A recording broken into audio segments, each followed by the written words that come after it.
حضور صلی اللہ علیہ وسلم کے پاس ایک مہمان آ گئے رات کے وقت میں. جب وہ آئے تو حضور نے پوچھا کھانا کھانا ہے؟ تم نے کہا کھانا ہے. جھوٹ اور بھوک کو جمع کرنا منع ہے. کہا جی کھانا ہے. تو حضور صلی اللہ علیہ وسلم نے فرمایا ازواج مطہرات کے گھروں میں پتہ کرو کچھ ہے. حضرت ام سلمہ کے گھر میں پتہ کیا تو کہا یا رسول اللہ 4 دن سے روٹی نہیں پکی. حضرت زینب سے پوچھا تو کہا حضور کئی دن سے چولہا ہی نہیں جلایا.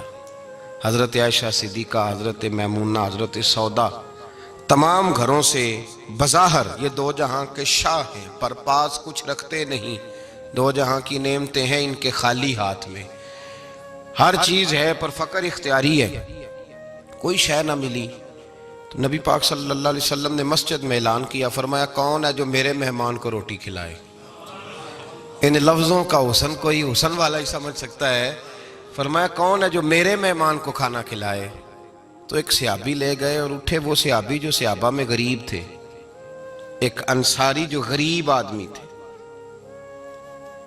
بہت زیادہ امیر آدمی اللہ کی راہ میں خرچ نہیں کر پاتا، اس کے لیے مشکل ہو جاتا ہے.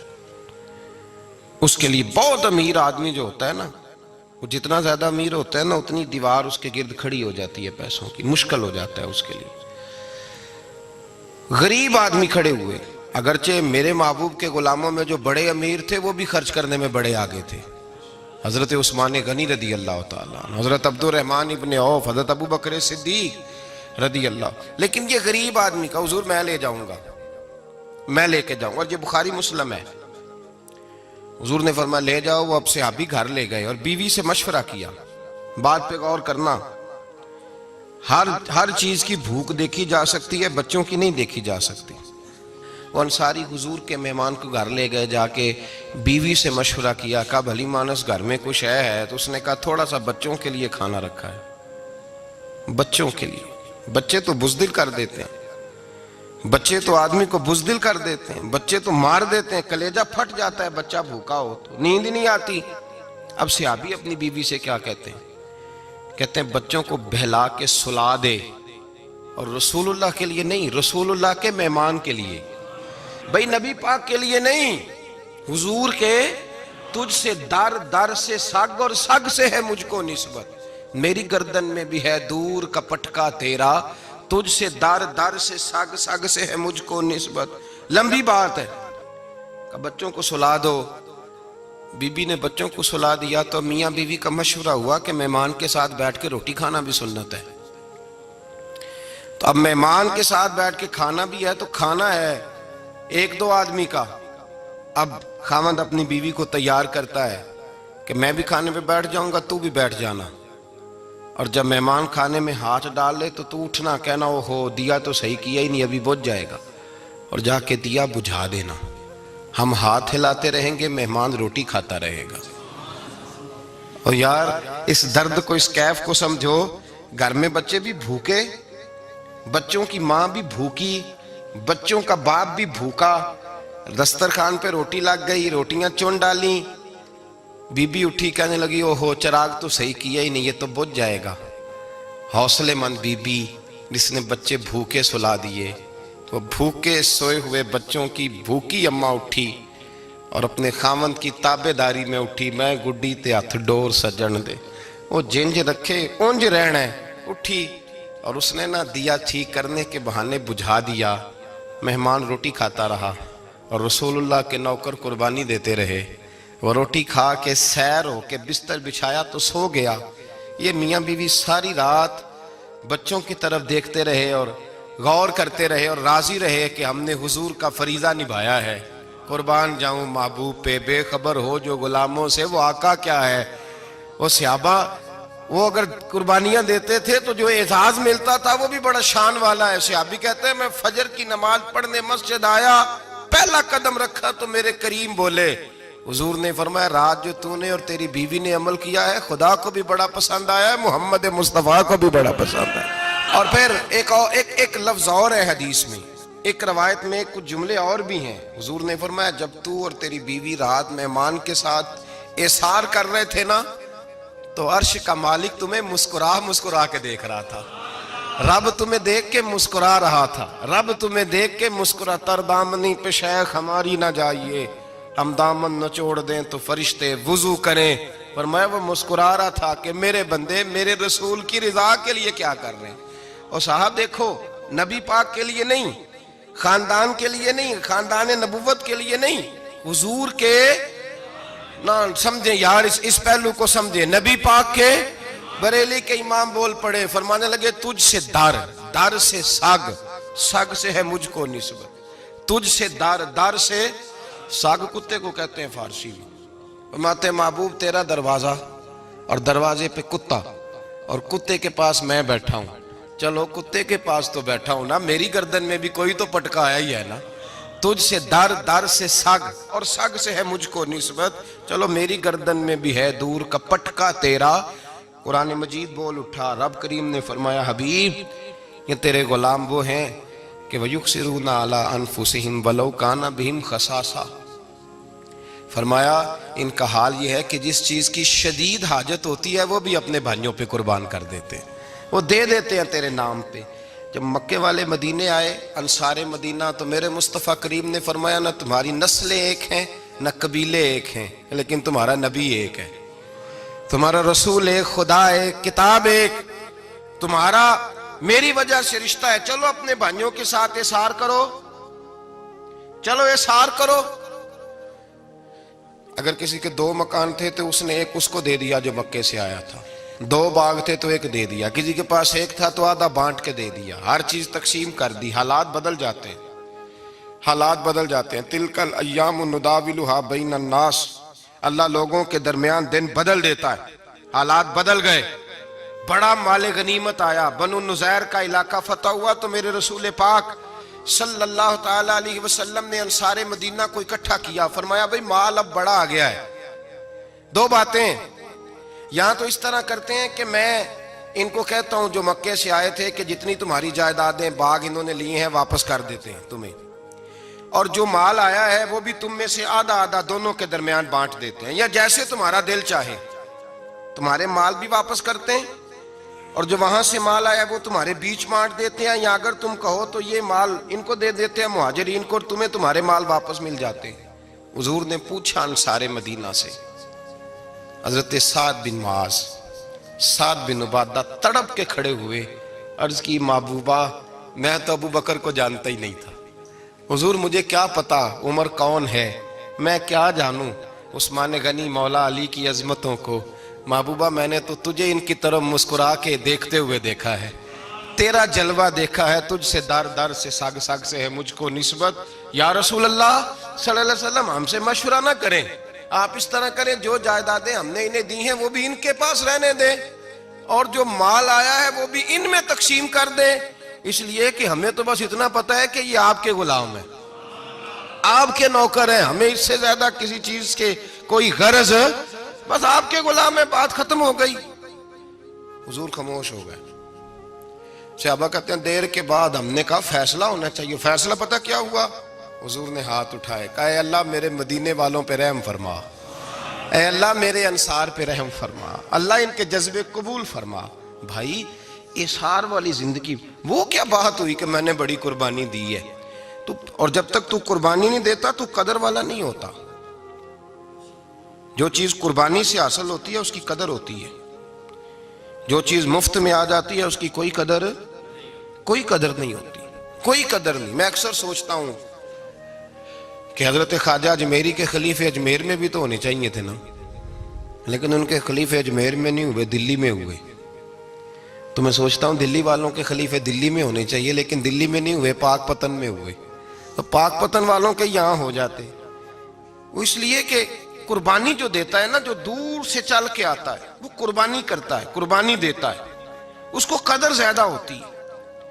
ہم نے کسی شے کے لیے کبھی قربانی نہیں دی، نہ دین کے لیے، نہ قرآن کے لیے، نہ مسجد کے لیے، نہ شیخ کے لیے، نہ طریقت کے لیے، قربانی تو ہے ہی نہیں۔ تو جو شے مفت ملتی ہے اس کا نہ مزہ آتا ہے نہ قدر ہوتی ہے۔ جو چیز قربانی کر کے لیتے ہو نا، قربانی کر کے، اس کی قدر ہوتی ہے۔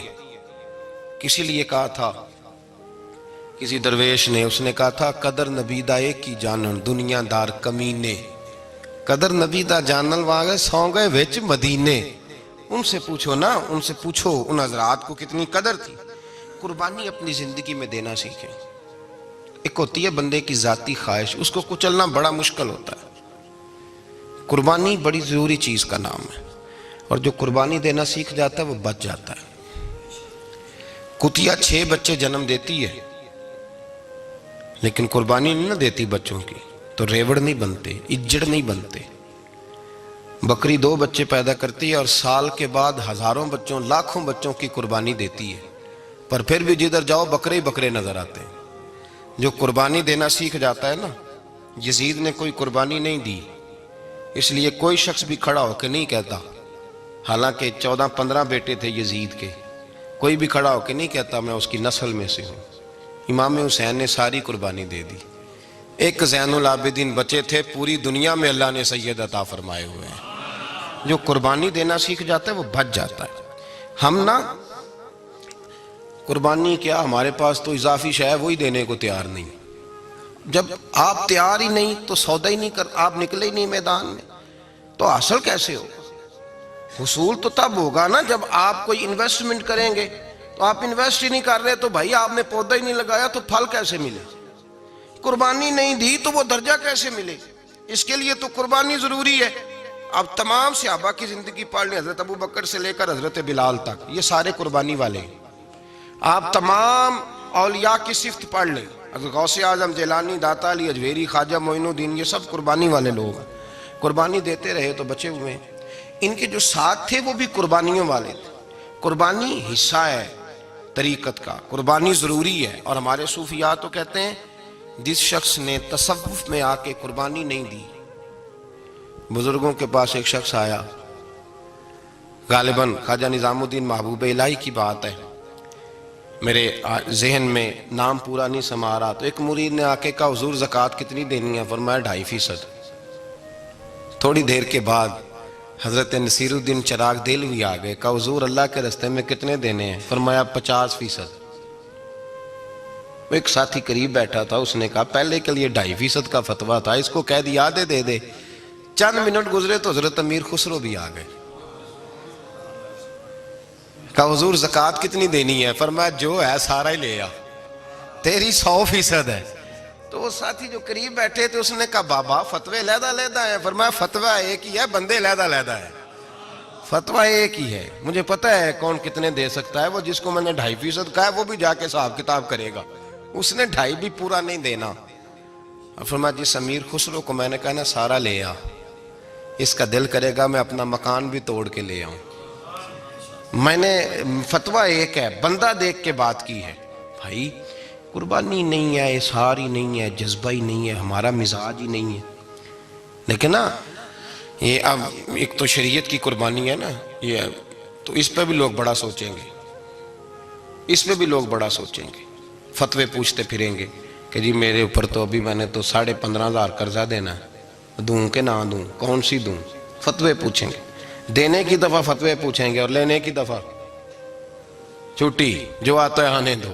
کبھی لینے کی دفعہ بھی فتویٰ پوچھنا صاحب کہ یہ مجھے اتنا مال آ رہا لے لوں کہ نہ لوں. وہ لے لیا، قابو کر لیا. جب دینے کی باری آئی تو فتویٰ احصار کریں. اور احصار صفت ہے مسلمان کی، یہ احصار کرنے لگتا ہے تو بچنے لگ جاتا ہے، اس کا فائدہ ہونے لگ جاتا ہے. قربانی دینے لگ جاتا ہے تو بچ جاتا ہے. کسی نے کہا تھا سن اے مسلمان، یہ نکتہ فیض قرآنی میں ہے، عظمت و اسلام اور مسلم صرف قربانی میں ہے. اگر تو جینا چاہتا ہے تو قربان ہو، اپنے مزاج میں قربانی. اور ایک عیسائی اسکالر تھا امریکہ کا، صرف ایک حدیث پڑھ کے مسلمان ہو گیا، کلمہ ہی پڑھ گیا. حدیث کیا ہے؟ جنگ یرموک ہے. تو 7 صحابہ زخمی ہیں، چور چور زخموں سے لیٹے ہوئے ہیں، گرمی بڑی شدید ہے. العطش العطش، پیاس پیاس پیاس پکارے ایک صحابی. ایک آدمی دوڑا دوڑا آیا، پانی کا برتن ہاتھ میں ہے، اس کے منہ کے قریب پانی کیا تو قریب ایک اور زخمی نے کہا میں بھی پیاسا ہوں. زخموں سے چور چور شخص نے، میدان میں پڑے ہوئے آدمی نے کہا یار پہلے اسے پلا دو، وہ زیادہ پیاسا ہے. وہ کہتا ہے میں جب اس کے پاس گیا، اس کو پانی دینے لگا تو ایک آدمی قریب سے اور بولا یار میرے تو زبان پہ زخم ہے، دوڑ کے آؤ، بڑی پیاس ہے۔ کہتا میں نے پانی کا کٹورا اس کے قریب جو کیا تو چوتھا بول پڑا۔ اس نے کہا ادھر لے جاؤ یار، میرا گزارا ہو جائے گا، کام چل جائے گا۔ وہ کہتا پانچواں بول پڑا تو چوتھے نے انکار کر دیا، میں نہیں پیوں گا، پہلے اس کے پاس لے جاؤ۔ کہتا حد ہو گئی، ساتویں تک میں آیا، اور جب میں ساتویں تک آیا تو پہلے نے پھر چیخ ماری۔ تو فرماتے ہیں وہ ساتواں کہنے لگا نہیں ادھر لے جا یار، اس کو پیاس زیادہ لگی ہوئی ہے۔ کہتے ہیں جب میں اس تک گیا تو وہ جام شہادت نوش کر چکا تھا۔ پلٹ کے دوسرے کے پاس آیا تو وہ بھی فوت ہو گیا، تیسرے کے پاس آیا تو وہ بھی رب کریم کی بارگاہ ناز میں حاضر ہو گیا، ساتوں شہید ہو گئے۔ تو پانی کا کٹورا میرے ہاتھ میں رہا، میں کبھی آسمان دیکھتا، کبھی زمین دیکھتا، کبھی پانی دیکھتا، کبھی میں ان 7 شہیدوں کے چہرے دیکھتا۔ پھر دل میں خیال آیا یہ تو گردنیں کاٹنے والے تھے، یہ تو ایک دوسرے کو قتل کرنے والے تھے، یہ تو خون پینے والے تھے، آج یہ سارے اس لیے کر رہے ہیں کہ سارے محمد عربی کے غلام بن گئے، رسول اللہ صلی اللہ علیہ وسلم کے نوکر بن گئے۔ وہ کہتا میں نے حدیث پڑھی تو میں مسلمان ہو گیا۔ میں نے کہا یہ جذبے دنیا دار بندہ پیدا نہیں کر سکتا، یہ جس نے جذبہ پیدا کیا ہے وہ اللہ کا سچا رسول ہے۔ میرے بھائی اظہار کا مزاج پیدا کریں۔ قربانی تو نہیں رہی معاشرے میں، اظہار ہی تو نہیں ہے، ہم روایتیں پڑھتے ہیں سنتے ہیں، لیکن آپ یقین کریں پنکھے کے نیچے مسجد میں ایک دوسرے کو جگہ دینے کو تیار نہیں۔ پھر پنکھا ہے نا چل رہا ہے تو کوشش ہے کہ مجھے عین اس جگہ ملے جہاں پنکھا چل رہا ہے۔ اتنا بھی اظہار کرنے کو لوگ تیار نہیں، اتنا بھی، اور درجے بڑے بڑے لینے چاہتے ہیں، بڑے بڑے درجے۔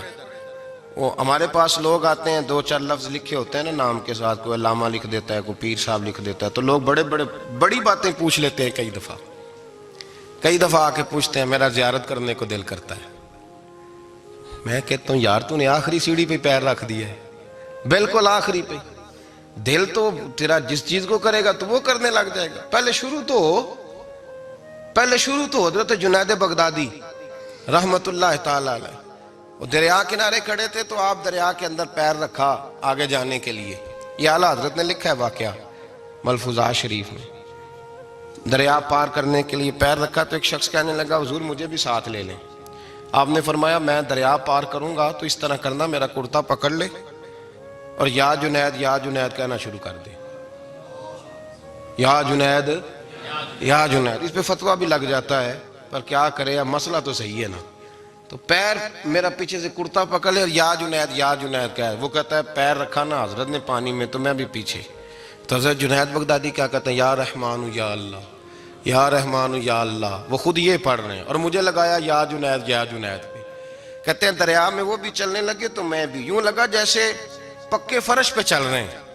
کہتے ہیں تھوڑا سا گزرا تو میں نے کہا بابا خود یا رحمان یا اللہ کہہ رہا ہے اور مجھے یا جنید پہ لگایا ہوا ہے، تو چلو میں بھی یا رحمان یا اللہ پڑھتا ہوں۔ کہتے ہیں میں نے یا رحمان یا اللہ کہا تو میں ڈوبنے لگ گیا، دریا میں ڈوبنے لگا۔ تو حضرت فرمانے لگے تجھے کہا نا یا جنید کہہ، کہتے پھر یا جنید کا تو پھر اوپر آ گیا۔ تھوڑا اور جا کے اب شیطان باز تو آتا نہیں، الذی یوسوس فی صدور الناس، یہ جاتا تو دل تک ہے نا، باز تو آتا نہیں۔ دن میں 36 دفعہ تو مشورہ دیتا ہے کہ سیدھی نماز پڑھو، یہ کس چکر میں لگ گئے، روز تو تقریر کرتا ہے۔ کہتا پھر دل میں وسوسہ آیا تو پھر میں نے جا کے کہا کہ یہ مجھے خود یا رحمان یا اللہ اور میں یا جنید۔ پھر میں نے کہا یا رحمان یا اللہ تو پھر ڈوبنے لگا۔ کہتے ہیں بابے نے پکڑ کے نکالا، کہا چپ کر کے یا جنید کہہ اگر پار جانا ہے تو، یا جنید کہہ۔ کہتے کنارہ آ گیا تو میرے دل میں خود ہی تھی، وسوسہ تھا کہ بابا تو یا رحمان یا اللہ کہے تو ترے، میں کہوں تو ڈوبے۔ میرے دل میں وسوسہ تھا۔ اللہ والے ادھار تو رکھتے ہی نہیں نا، جو بات دل میں آتی ہے وہ بیان پہلے کر دیتے ہیں، ادھار تو ہے ہی نہیں ان کے ہاں۔ وہ تو کہتے ہیں تجھے بولنے کی گنجائش ہی نہیں دیں گے، تیرے سوال دل میں ہوگا جواب ہماری زبان پہ ہوگا، یہ تو چکر ہی نہیں نا، بالکل کوئی کھاتا ہی نہیں۔ رب کریم کا بندہ تو بات ہی وہ کرتا ہے جو کو دل میں لے کے آتا ہے۔ فرماتے ہیں جیسے ہی میرے دل میں یہ وسوسہ تھا، حضرت جنید بغدادی رحمت اللہ تعالیٰ علیہ باہر نکل گئے تو پلٹ کے میری طرف دیکھا اور مسکرا کے فرمانے لگے بیٹا جنید تک تو پہنچ لے، اللہ تو ابھی بڑی دور ہے، ابھی جنید تک تو پہنچ جا، ابھی تو جنید تک نہیں پہنچا، ابھی تو میرے تک تو پہنچ جا، اللہ تو ابھی بڑی دور ہے، تو ڈائریکٹ ہی وہاں تک جانے لگا ہے۔ شروع تو ہو ابھی. تو یہاں لوگ سیدھا ہی آ کے کہتے ہیں زیارت کرنی ہے. مجھے ایک صاحب کہنے لگے جی میں نے ایک پیر صاحب کے بارے میں سنا ہے ان کی بیعت ہوتے ہی بندے کو نبی پاک کا دیدار ہو جاتا ہے.